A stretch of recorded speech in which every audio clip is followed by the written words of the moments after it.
Hi hello നമസ്കാരം and welcome back to channel Ami സോയി. ഞാൻ ആമി. ഞാൻ കഴിഞ്ഞ വീഡിയോയിൽ പറഞ്ഞ പോലെ നമ്മൾ അടുത്ത ഡെസ്റ്റിനേഷനിലോട്ട് പോവുകയാണ്.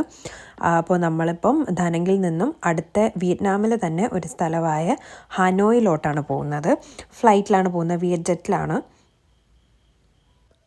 ഹനോയും നമ്മുടെ ട്രാവൽ പാക്കേജിലുള്ളതാണ്. നമ്മൾ ഗോ ഹോളിഡേയ്സ് എന്ന് പറഞ്ഞിട്ടൊരു ട്രാവൽ ഏജൻസി വഴിയാണ് പോയത്. ഇത് നമ്മൾ അന്ന് ചെന്ന് ഇറങ്ങിയ ഡേയിലത്തെ കാര്യമാണ് ഈ വീഡിയോയിൽ പറയുന്നത്. നമ്മൾ നേരെ ആദ്യം പോയത് ഹോട്ടലിലോട്ടാണ്. നമ്മൾ രാവിലെയാണ് കേട്ടോ എത്തിയത്. അപ്പം നേരെ ഞങ്ങൾ ഹോട്ടലിലോട്ട് പോയിന്ന് ഫ്രഷനപ്പ് ആയിട്ട് നമ്മൾ നേരെ പോകുന്നത് ആദ്യത്തെ ലൊക്കേഷനിലോട്ടാണ്. അപ്പോൾ ഹോട്ടലിൽ ചെന്ന് ഫ്രഷനപ്പ് ആയതിൻ്റെ വീഡിയോസൊന്നും എടുക്കാൻ പറ്റില്ല.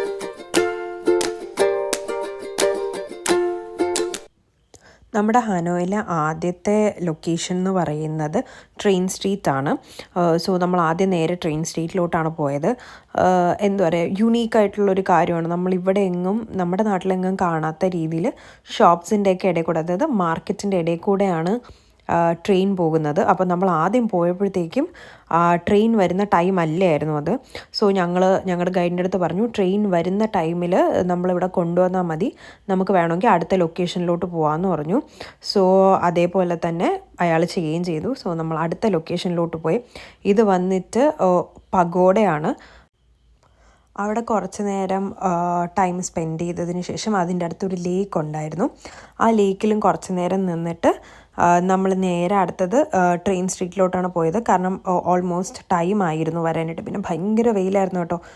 ധനങ്ങിനെ അപേക്ഷിച്ച് ഹനോയിൽ ഭയങ്കര ചൂടായിരുന്നു. അങ്ങനെ ഞങ്ങൾ ട്രെയിൻ സ്ട്രീറ്റിൽ വന്നു. ഞങ്ങൾ രാവിലെ വന്നിട്ട് ബ്രേക്ക്ഫാസ്റ്റ് ഒന്നും മര്യാദയ്ക്ക് കഴിച്ചില്ല. അതുകൊണ്ട് ഞങ്ങൾ എന്ത് ചെയ്തു, ഫ്രൈഡ് ചിക്കൻ മേടിച്ചു. എന്നിട്ട് അവിടെ നിന്ന് 2 ജ്യൂസ് ഓർഡർ ചെയ്തിട്ടുണ്ടായിരുന്നു. ഒന്ന് വന്നിട്ട് മാംഗോ മാച്ചയും ഒന്ന് കോക്കനട്ട് മാംഗോയും. എനിക്ക് മാച്ച ട്രൈ ചെയ്യണമെന്ന് ഭയങ്കര ആഗ്രഹമായിരുന്നു. അപ്പോൾ അവിടെ ചെന്നപ്പം അതും അങ്ങനെ നടന്നു. എനിക്ക് മാത്രമാണ് മാച്ച ഇഷ്ടപ്പെട്ടത്, വേറെ ഒരാൾക്കും ഇഷ്ടപ്പെട്ടിട്ടില്ലായിരുന്നു.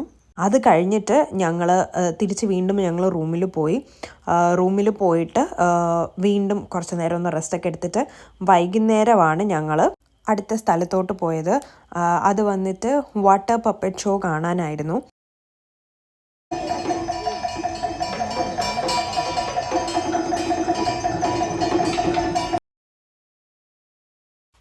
ഞങ്ങൾക്ക് ആർക്കും അങ്ങനെ വാട്ടർ പപ്പറ്റ് ഷോ വലുതായിട്ട് അങ്ങ് ഇഷ്ടപ്പെട്ടില്ല.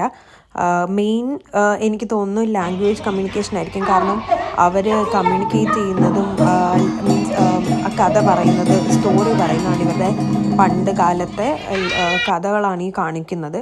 അത് മിക്കവാറും ലാംഗ്വേജ് കമ്മ്യൂണിക്കേഷൻ്റെ പ്രശ്നമായിരിക്കും. നമുക്ക് അങ്ങനെ ഇങ്ങനെ മനസ്സിലായില്ല. പിന്നെ കുറേ നേരം ഇങ്ങനെ കണ്ടുകൊണ്ടിരിക്കുമ്പോൾ എവിടേക്ക് എന്തുകൊണ്ടൊക്കെയോ മനസ്സിലാവും എന്നുള്ളതല്ലാണ്ട് വേറെ ഇതില്ല. അപ്പം വിയറ്റ്നാമിൽ ഹനോയിലോട്ട് പോകുന്നവരുണ്ടെന്നുണ്ടെങ്കിൽ വേറെ ഏതെങ്കിലും സ്ഥലം നിങ്ങൾക്ക് ട്രൈ ചെയ്യാവുന്നതാണ്, ഇത് താല്പര്യമില്ല എന്നുണ്ടെങ്കിൽ. അന്ന് രാത്രി പിന്നെ ഞങ്ങൾ ലോക്കൽ ഫുഡ് എക്സ്പ്ലോർ ചെയ്യാനും ഒക്കെ ആയിട്ട് ഇറങ്ങി. നമ്മളിത് ഇവിടെ എഗ് കോഫി ആൻഡ് മോറോ എന്ന് പറഞ്ഞിട്ടുള്ള സ്ഥലത്താണ് വന്നിരിക്കുന്നത്. വിയറ്റ്നാമിൽ വന്നുകൊണ്ട് ഫേമസ് ആയിട്ടുള്ള എഗ് കോഫി കുടിക്കാൻ നമ്മളെങ്ങനെയാണ് പോകുന്നത് അല്ലേ.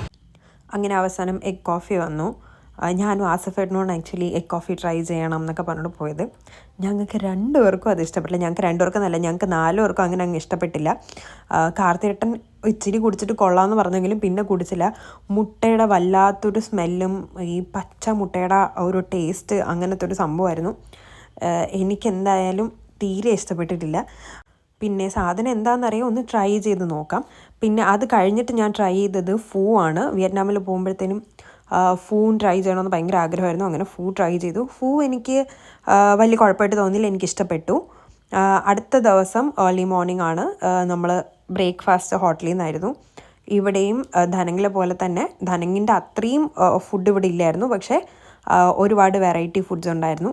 സെയിം സംഭവം, ഒന്നിൻ്റെയും പേരൊന്നും മര്യാദയ്ക്ക് അറിയത്തില്ല. റൈസിൻ്റെ എന്തൊക്കെയോ സാധനം ഉണ്ടായിരുന്നു, നൂഡിൽസിൻ്റെ എന്തൊക്കെയോ സാധനം, പോർക്ക്, ചിക്കൻ അങ്ങനത്തെ. പിന്നെ കുറേ ഫ്രൂട്ട്സും കേക്കിൻ്റെ സാധനങ്ങളുണ്ടായിരുന്നു. പിന്നെ ടീ, കോഫി, ജ്യൂസ്, ഇങ്ങനത്തെ സാധനങ്ങളാണ് ഉണ്ടായിരുന്നത്. ഞങ്ങൾ അതെല്ലാം കഴിച്ചിട്ട് പിന്നെ അടുത്തത് ഞങ്ങൾ പോകുന്നത് ഹലോങ് ബേയിലോട്ടാണ്. ക്രൂയിസിലാണ് നമ്മൾ പോകുന്നത്. അപ്പം നമ്മൾ ഏത് ക്രൂയിസാണോ ചൂസ് ചെയ്യുന്നത് ആ ക്രൂയിസിൻ്റെ ബസ് വന്നിട്ടാണ് നമ്മളെ ഹോട്ടലിൽ നിന്ന് പിക്ക് ചെയ്തുകൊണ്ട് പോകുന്നത്. അങ്ങനെ ഞങ്ങൾ ക്രൂയിസുള്ള സ്ഥലത്ത് എത്തി. അത് കഴിഞ്ഞിട്ട് നമ്മുടെ കൂടെ ആ ബസ്സിൽ തന്നെ ഒരാളുണ്ടായിരുന്നു, ഗൈഡ് പോലെ. ആ പുള്ളിക്കാരനാണ് നമ്മളെ ക്രൂയിസിലോട്ട് കൊണ്ടുപോകുന്നത്. ക്രൂയിസിൻ്റെ അടുത്തോട്ട് ഒരുപാട് ക്രൂയിസ് അവിടെ കിടപ്പുണ്ട്. നമ്മൾ ഓരോരുത്തരും ഓരോ പാക്കേജിനനുസരിച്ചാണ് ക്രൂയിസ് കിട്ടുന്നത്. നമ്മുടെ പാക്കേജിൽ ഗോ ഹോളിഡേയ്സ് ഞങ്ങൾക്ക് തന്ന ക്രൂയിസ് എന്ന് പറയുന്നത് സൺറൈസ് എന്നോ സൺഷൈൻ എന്നോ അങ്ങനെ ഇങ്ങാണ്ടോ പറഞ്ഞിട്ടുള്ളൊരിതാണ്. ക്രൂയിസിൻ്റെ പേര് ലോങ് ജാങ് അങ്ങനെ എന്തോ ആണോ പേര്, കറക്റ്റ് പ്രൊണൗൺസിയേഷൻ എനിക്കറിയത്തില്ല. അപ്പോൾ അത് നമ്മൾ നേരെ ക്രൂയിസിലോട്ടാണ് കയറുന്നത്. ക്രൂയിസിൽ നമ്മൾ എത്തിയപ്പോഴത്തേനും തന്നെ ലഞ്ച് ടൈം ആയിരുന്നു, ഉച്ചയായിരുന്നു. അങ്ങനെ ഈ ക്രൂയിസിനകത്തുള്ളത് ഇത് ഓരോരുത്തരും ഇൻഡിപെൻഡൻ്റ് ആയിട്ട് വന്നവരും പാക്കേജ് എടുത്ത് വന്നവരും ഒക്കെ ഉണ്ട്. അവർ ഓരോരുത്തർ ചൂസ് ചെയ്യുന്ന ക്രൂയിസിനനുസരിച്ച് അതായത് ക്രൂയിസിലാണ് അവരെ കൊണ്ടുപോകുന്നത്. അപ്പോൾ നമ്മൾ ചൂസ് ചെയ്ത ക്രൂയിസിൽ നമ്മുടെ കൂടെ വേറെയും ഇതേ ക്രൂയിസ് ചൂസ് ചെയ്ത ആൾക്കാരും ഉണ്ടായിരുന്നു.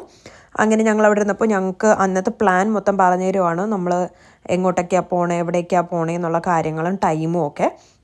പിന്നെ അത് കഴിഞ്ഞിട്ടാണ് നമ്മൾ ലഞ്ച് തുടങ്ങിയത്. ലഞ്ചിന് ബൊഫേ ആയിരുന്നു, ഒരുപാട് ഐറ്റംസ് ഉണ്ടായിരുന്നു.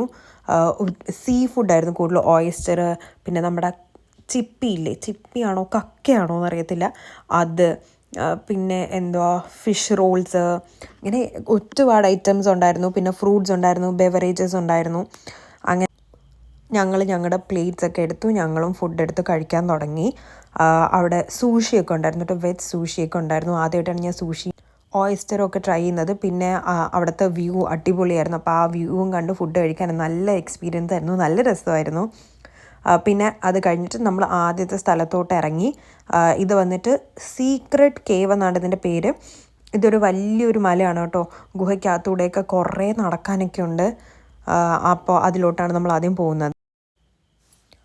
കുറേ സ്റ്റെപ്പുകൾ കയറാനുണ്ടായിരുന്നു. സ്റ്റെപ്പിൻ്റെ എണ്ണമൊക്കെ അവർ ഓൾറെഡി നമ്മൾ കയറാൻ സമയത്തെ പറഞ്ഞതാണ്, എനിക്ക് അത് ഓർമ്മയില്ല. എന്തായാലും ഒരുപാടുണ്ടായിരുന്നു. ഓരോ സ്ഥലത്തും ഓരോ വ്യൂ പോയിൻറ്റ്സ് പോലത്തെ ഇതിൽ സ്റ്റോപ്പിംഗ് ഉണ്ടായിരുന്നു. അങ്ങനെ നല്ല ഭംഗിയുള്ള വ്യൂസൊക്കെ കണ്ടാണ് കയറിയത്. കുറച്ച് കയറി കഴിയുമ്പോഴത്തേനും പിന്നെ നമ്മൾ കേവിൻ്റെ ഉള്ളിലോട്ടാണ് പോകുന്നത്. കേവിൻ്റെ ഉള്ളിൽ അത്യാവശ്യം നല്ല രസമായിരുന്നു, അതുപോലെ നല്ല തണുപ്പുമായിരുന്നു കേട്ടോ. കുറേ നേരമൊക്കെ നല്ല തണുപ്പായിരുന്നു. പിന്നെ ചൂടെടുക്കാനും തുടങ്ങി.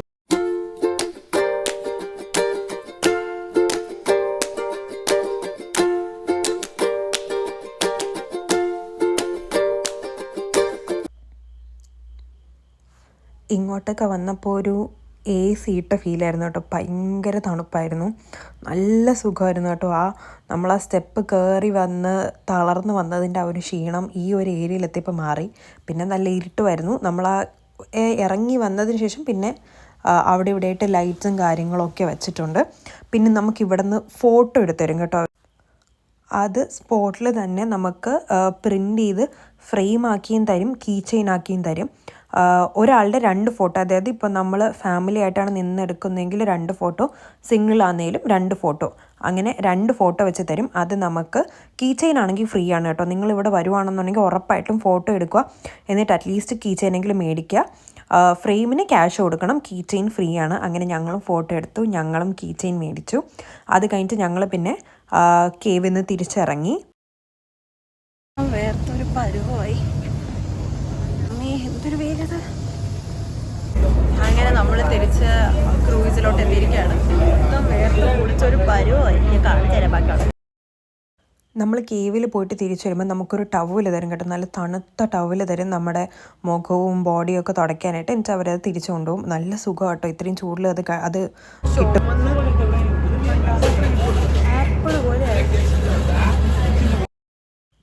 പിന്നെ ക്രൂയിസ് മൂവ് ചെയ്തിട്ട് നമ്മുടെ അടുത്ത സ്ഥലത്തോട്ട് വന്നു. ഇവിടെ വരുമ്പോഴത്തേനും നമുക്ക് 2 ഓപ്ഷൻസ് ഉണ്ട്. ഒന്ന് വന്നിട്ട് ബാംബൂ ബോട്ടും, രണ്ടാമത്തത് വന്നിട്ട് കയാക്കിങ്ങും. നമുക്കിതിൽ ഏത് വേണോ ചൂസ് ചെയ്യാം. ഇത് നമ്മുടെ പാക്കേജിൽ ഉൾപ്പെടുന്നതാണ്, ഇത് ഫ്രീ ആണ്. പിന്നെ സ്പീഡ് ബോട്ടുണ്ട്. സ്പീഡ് ബോട്ടിലാണെന്നുണ്ടെങ്കിൽ നമ്മൾ പേയ്മെൻറ്റ് ചെയ്യണം. സ്പീഡ് ബോട്ട് ചൂസ് ചെയ്യുന്നവർക്ക് 2 ആക്ടിവിറ്റി കിട്ടും. ഒരു ഫ്രീ ആക്ടിവിറ്റി, അതായത് ഒന്നുകിൽ ബാംബൂ ബോട്ട് അല്ലെങ്കിൽ കയാക്കിങ്, ഇതിലേതെങ്കിലും ഒന്നും, പ്ലസ് സ്പീഡ് ബോട്ടും കിട്ടും. ബാംബൂ ബോട്ടാണ് നമ്മൾ ചൂസ് ചെയ്തത്, കാരണം കയാക്കിങ് ഞങ്ങൾക്ക് ആർക്കും അറിയത്തില്ല. പോരാത്തതിന് എങ്ങനെയായിരിക്കും എന്നും അറിയത്തില്ല. അത് നമ്മൾ ചെയ്ത് കഴിഞ്ഞാൽ കറക്റ്റായിട്ട് നമുക്ക് സമയത്തിന് തിരിച്ചെത്താൻ പറ്റുമോ ഒന്നും അറിയത്തില്ല. അതുകൊണ്ട് തന്നെ നമ്മൾ സേഫർ സൈഡ്, കാരണം കുഞ്ഞും കൂടെ നമ്മുടെ കൂടെ ഉണ്ടായിരുന്നതുകൊണ്ട് നമ്മൾ സേഫർ സൈഡായിട്ട് ബാംബൂ ബോട്ടാണ് നമ്മൾ ചൂസ് ചെയ്തത്. ഈ പോയപ്പോൾ തന്നെ കയാക്കിങ് ചെയ്യുന്ന കുറേ പേര് ഈ ബാംബൂ ബോട്ടുകൾ തട്ടുന്നുണ്ടായിരുന്നു. ബാംബൂ ബോട്ട് റൈഡ് കഴിഞ്ഞു. 2-3 ഇടിയൊക്കെ കിട്ടി. ഒരു കയാക്കിംഗ് ബോട്ടൊക്കെ മറിഞ്ഞു. അത് നമ്മൾ പോയ ബോട്ട് തന്നെയാണ് ഇടിച്ചിട്ടത്.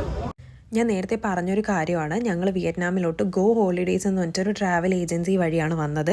സോ അവർക്കൊരു ഹ്യൂജ് താങ്ക്സ്. കാരണം നല്ലൊരു ബഡ്ജറ്റ് ഫ്രണ്ട്ലി റേറ്റിനാണ് ഞങ്ങൾ വിയറ്റ്നാം വന്നത്. നല്ല അടിപൊളി ഐറ്റിനറിയായിരുന്നു. ഫുഡ് ആയിക്കോട്ടെ, അക്കോമഡേഷൻ ആയിക്കോട്ടെ, എല്ലാം സൂപ്പർബായിരുന്നു. സോ നിങ്ങൾക്ക് ആർക്കെങ്കിലും ട്രാവൽ ചെയ്യാൻ താല്പര്യം ഉണ്ടെന്നുണ്ടെങ്കിൽ ഗോ ഹോളിഡേയ്സിൻ്റെ കോൺടാക്ട് നമ്പർ ഞാൻ ഡിസ്ക്രിപ്ഷനിൽ കൊടുത്തേക്കാം. Please do check it. Halong ബേയിലെ ലാസ്റ്റ് പ്ലേസാണിത്. ഇത് വന്നിട്ടൊരു ബീച്ച് സൈഡ് പോലത്തെ ഒരു സ്ഥലമാണ്. നമ്മളവിടെ ചെന്നിട്ട് കുറേ ഫോട്ടോസ് എടുത്തു. ബീച്ചിലോട്ട് ഇറങ്ങാൻ നിന്നില്ല. കാരണം അവർ ഓൾറെഡി പറഞ്ഞു മണ്ണാവുകയാണെന്നുണ്ടെങ്കിൽ പിന്നെ ഫുള്ള് നമ്മൾ ഫുള്ള് വാഷ് ചെയ്തിട്ട് നമ്മൾ ഷൂസ് എല്ലാം കംപ്ലീറ്റ് ആയിട്ട് വാഷൊക്കെ ചെയ്തിട്ടേ ക്രൂയിസിനകത്തോട്ട് കയറാൻ പറ്റത്തുള്ളൂ എന്ന്. സോ അതുകൊണ്ട് ഞങ്ങളങ്ങനെ ബീച്ചിലോട്ട് ഇറങ്ങിയില്ല. അത് കഴിഞ്ഞിട്ട് പിന്നെ പാർട്ടി ഉണ്ടായിരുന്നു, സൺസെറ്റ് പാർട്ടി. അത് ക്രൂയിസിൻ്റെ ഏറ്റവും മേളത്തെ ഇതിൽ വെച്ചിട്ടായിരുന്നു. ഇവിടെ സ്വിമ്മിങ് പൂളൊക്കെ ഉണ്ട് കേട്ടോ. അങ്ങനെ ഞങ്ങൾ അവിടെയും കുറച്ച് ചെറിയ snacks items, wine, tea, fruits, biscuit, അങ്ങനത്തെ സാധനങ്ങൾ, പിന്നെ ജെല്ലിയൊക്കെ ഉണ്ടായിരുന്നു. എനിക്ക് ആ ജെല്ലി ഭയങ്കരമായിട്ട് ഇഷ്ടപ്പെട്ടു കേട്ടോ. നല്ല ടേസ്റ്റായിരുന്നു. ഹെമിലുവിനെ കുറേ നേരം പൂളിലിട്ട് കളിപ്പിച്ചു. അവന് വെള്ളം ഭയങ്കര ഇഷ്ടമാണ്. സോ അവനും ഹാപ്പിയായി. ഞങ്ങൾ തിരിച്ചങ്ങനെ നമ്മളെ പിക്ക് ചെയ്ത ബസ് തന്നെ നമ്മളെ തിരിച്ച് ഹോട്ടലിലോട്ട് കൊണ്ടെത്തിക്കും.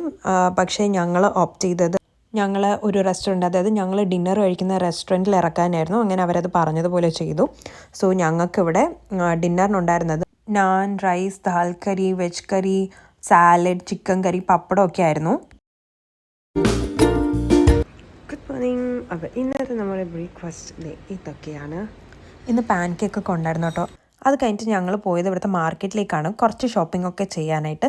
കാരണം ഇത് നമ്മുടെ ഹനോയിൽ, അതായത് വിയറ്റ്നാമിലെ ലാസ്റ്റ് ഡേ ആണ്. ഇത് കഴിഞ്ഞിട്ട് നമ്മൾ അടുത്ത ഡെസ്റ്റിനേഷനിലോട്ട് പോകുന്നുണ്ട്. സോ ഞങ്ങളുടെ നെക്സ്റ്റ് പ്ലേസ് ഏതാണെന്ന് ഞാൻ ഇനി അടുത്ത വീഡിയോയിൽ പറയാം. അതുവരയ്ക്കും ടാറ്റ ബൈ.